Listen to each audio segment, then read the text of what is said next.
කිට්කැට් කියන ලෝක ප්‍රසිද්ධ චොක්ලට් නාමය කොයිතරම් ජනප්‍රියද නම් 25080ක කිට්කැට් අනුභව කරනවා මිනිත්තුවක් ඇතුළත. ලියනාඩෝ ඩාවින්චිට එකම වේලාවේදී එක් අතකින් ලිවීමටත් අනිත් අතකින් චිත්‍ර ඇඳීමටත් හැකියාව තියෙනවා. ජපානයේ 98%ක ප්‍රතිශතයක් දරුකමට හදා වඩා ගැනීම වලින් අවුරුදු 20ත් 30ත් අතර වයසේ පසු වුණු වැඩිහිටියන් විතරයි දරුකමට හදා වඩා ගන්නේ.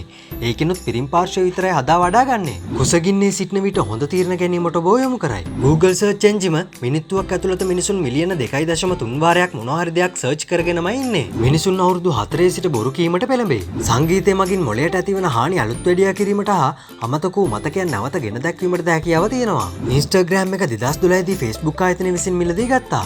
ඒකත් ඇමරිකානු ඩොලර් බිලියනයකට. ඒ වෙනකොට ඒ ආයතනයේ සේවය කරපු පිරිස 13 දෙනෙක් විතරමයි. ඒකත් මේක හොයාගත්ත කෙනාත් ඇතුළුවයි.